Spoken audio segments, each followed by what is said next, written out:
Skill 19 adalah skill terakhir yang berkaitan dengan subject verb inversion, yaitu balikan posisi subjek dan verb pada kalimat perbandingan atau comparison. Yang menarik dari inversion dalam kalimat jenis ini adalah sifatnya yang opsional atau tidak wajib. Jadi sebetulnya posisi subjek dan verbnya boleh dibalik, boleh juga tidak. Berikut adalah contoh kalimatnya. Misalnya, kita ingin mengungkapkan kalimat seperti ini. Kakak perempuan saya menghabiskan lebih banyak waktu di kantor daripada John. Maka kita bisa membuat kalimat perbandingan untuk kalimat tersebut dengan 3 cara. Yang pertama, kita boleh mengungkapkan My sister spends more hours in the office than John. Oke, jadi hanya menggunakan John-nya saja.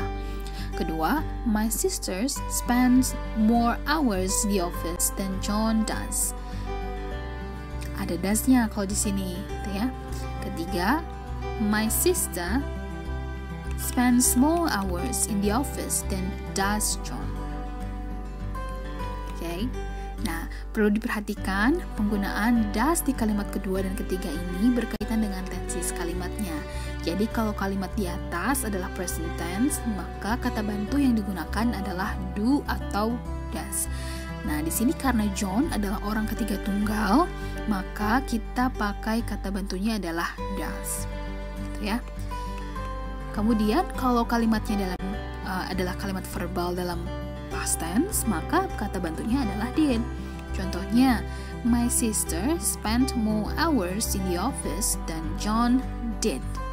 Oke, did ini karena kalimatnya dalam bentuk past tense atau bentuk lampau. Kemudian bisa juga nih kita pakai my sister spent more hours in the office than did John. Nah, ini ada inversionsnya. Jadi boleh pakai John did atau did John. Boleh dibalik atau tidak.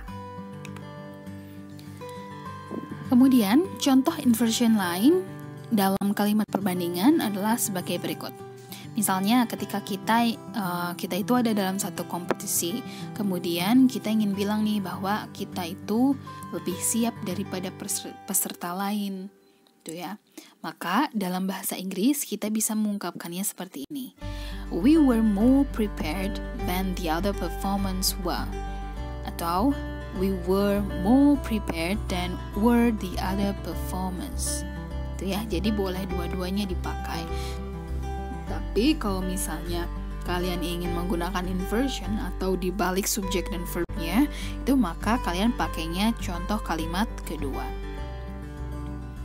Ya, dan apabila kita lihat di sini, kalimat perbandingan ini menghubungkan satu klausa dengan klausa lain, sehingga di klausa pertama itu ada subjek dan verb, dan di klausa kedua juga ada subjek dan verbnya juga. Gitu. Ya. Sekarang kita move on ke soal TOEFL yang mengenai subject verb inversion dalam kalimat perbandingan. Ini salah satu soalnya. The result of the current experiment appeared to be more consistent than blah blah blah the result of any previous test.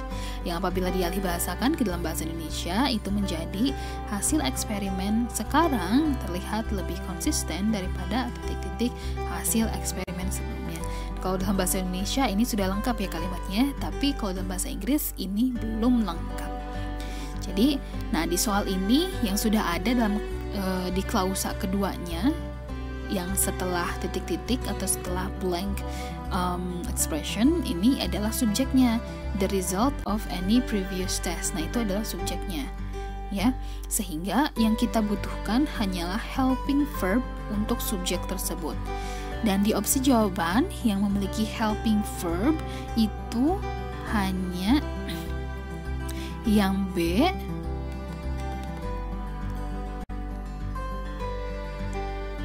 C, dan D, gitu ya.